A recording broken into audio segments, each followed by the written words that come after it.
Dynamite Jarrod's VHS review. We're counting down the days to Legendary's new Godzilla film by reviewing 5 of the big guy's older movies.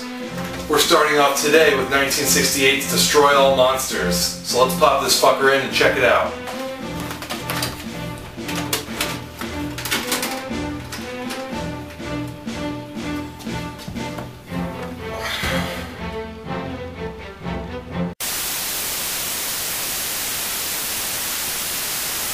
Destroy All Monsters. This is the 9th installment in the Godzilla series and was actually supposed to be the last one made, but we all know how that turned out.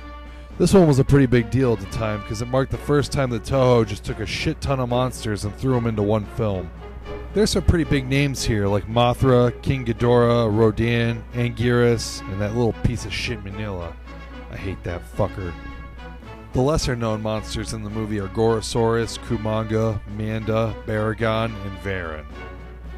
Don't know any of those guys? Don't worry, neither does Toho. The major cities in the world are being destroyed one by the monsters. Moscow by Rodan, Beiping by Mothra, and London by Manda. Paris by Baragon. Baragon?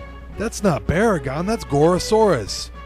Apparently the explanation is that in the original script, Baragon was supposed to be attacking Paris, but his costume was altered too drastically for an appearance on the Ultraman television show, so they had to switch him over to Gorosaurus, who for some reason inherited Baragon's ability to burrow.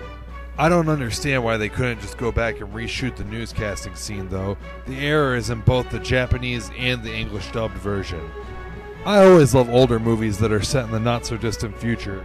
It's always funny to see how they thought things would turn out after we've already lived through them and seen that it's nothing like that.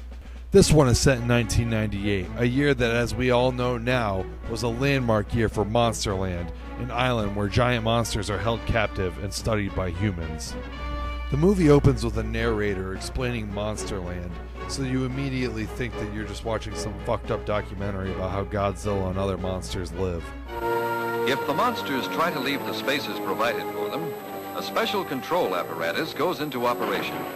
They are confined within scientific walls, each according to their own instincts and habits. The plot involves an all-female alien race called Keylocks using mind control on the inhabitants of Monsterland and having them attack all of Earth's major cities.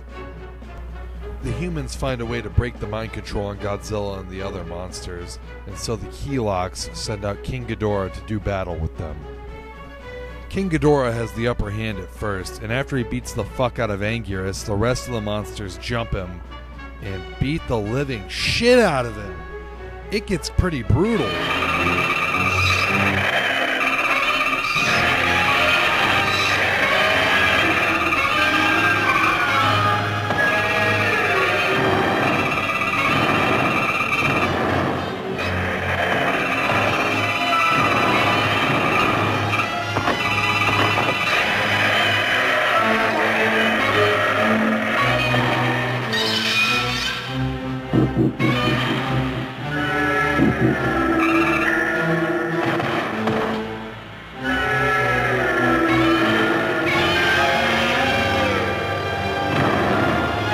All the inhabitants of Monsterland make King Ghidorah their bitch, and that's basically the end. As a kid, I'd always watch these Godzilla movies and just wait for the human characters to shut the fuck up so I could see monsters fight each other or blow shit up. Revisiting this one as an adult, I felt the same way. I just explained the plot in about 2 seconds, and they really stretch it out with a lot of the talking scenes in this movie. The scenes of destruction and monsters fighting are fucking awesome. I just wish that there was less of this. Hi. Well, it's Katsuo. Where are you? I'm at the moon base. What? This phone call costs a lot. Oh? I've been very worried about you on that island. You have, huh?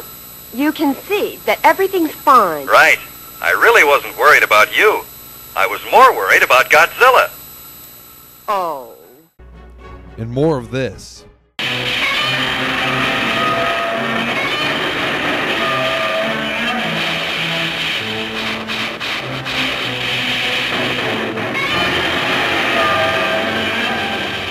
Fuck yeah! Look Look at Godzilla. Do you think he gives a fuck about those tanks? He doesn't give a fuck about the military. He doesn't give a fuck about anything. This is what I like to see when I watch a Godzilla film. Just Godzilla giving the business. The Godzilla suit used in Destroy All Monsters is called the Soshingeki Goji, and is actually the most used Godzilla suit in the entire franchise. It was also used in Godzilla's Revenge, Godzilla vs. Hedorah, and Godzilla vs. Gigan. The suit was used so much that in Godzilla vs. Gigan, you can literally see pieces of the suit flying off. The Soshingeki Goji is said to be one of the more popular Godzilla suit designs. I personally think it looks like shit. It looks too campy and goofy for me. I'm more into the more serious, menacing designs that they used early in the series and then would go on to use in the Heisei and Millennium series. Destroy All Monsters is one of the best Godzilla films in the Showa series. There's a ton of monsters, the action scenes are great, and the plot is pretty good.